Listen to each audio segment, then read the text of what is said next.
उधर महाराष्ट्र में महाविकास अघाड़ी में दरार की बात पहली बार एनसीपी और कांग्रेस ने कैमरे पर कबूल की। महाविकास अघाड़ी में इन दोनों दलों के साथ उद्धव ठाकरे की शिवसेना भी शामिल है, जिनमें मतभेद की बात खुलकर शरद पवार ने कह दी, जो 2024 चुनाव से पहले बीजेपी को घेरने में जुटे विपक्ष के लिए बड़ा झटका है।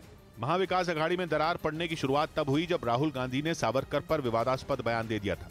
उनके बयान के बाद उद्धव ठाकरे भड़क गए थे। इसके अलावा अदानी मामले पर तीनों पार्टियों के बीच एक राय नहीं दिखी, क्योंकि कांग्रेस जेपीसी बनाए जाने की मांग पर अड़ी है, लेकिन एनसीपी अध्यक्ष शरद पवार इसके पक्ष में नहीं है। काही प्रश्न वेगळी होत असली त्या सगळ्यांनी एका विचाराने काम करावं। कांग्रेस ने भी ये माना कि तीनों पार्टियों के बीच सब कुछ ठीक नहीं चल रहा। सारे मुद्दे पे हमारी आम राय हो तो हम एक ही पार्टी रहेंगे। कुछ मुद्दे जिसमें हमारे विचार अलग है। इन सबके बीच एनसीपी नेता अजीत पवार महाराष्ट्र के मुख्यमंत्री एकनाथ शिंदे से मिलने पहुंच गए।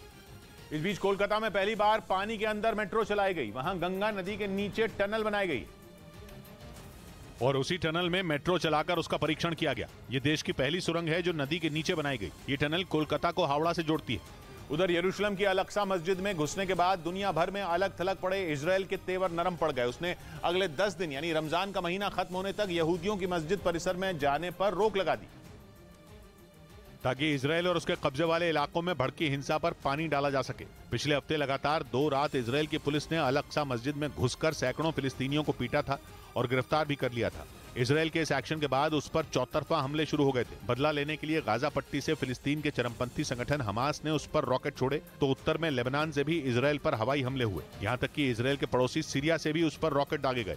हालांकि इजरायल ने जवाबी वार करने का दावा किया, लेकिन अल-अक्सा मस्जिद पर उसकी कार्रवाई ने मुस्लिम देशों का गुस्सा 7वें आसमान पर पहुंचा दिया। फ्रांस और यूरोपियन यूनियन भी इजरायल पर भड़क गए।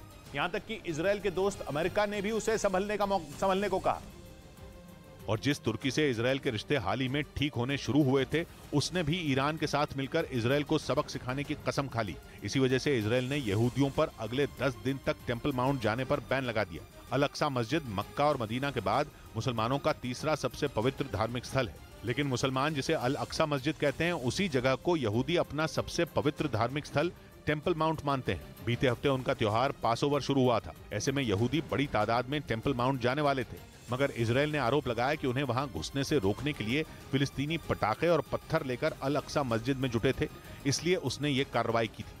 इधर भोजपुरी फिल्मों की अभिनेत्री आकांक्षा दुबे की मौत के मामले में दूसरी गिरफ्तारी हुई। आरोपी संजय सिंह को पुलिस ने वाराणसी से गिरफ्तार किया और उन पर आकांक्षा दुबे को आत्महत्या के लिए उकसाने का आरोप लगा है और वो उनकी मौत के बाद से ही फरार थे। वहीं इस मामले में मुख्य आरोपी भोजपुरी गायक समर सिंह को कोर्ट में पेश किया गया, जहां कोर्ट ने 5 दिनों की पुलिस रिमांड का आदेश दिया।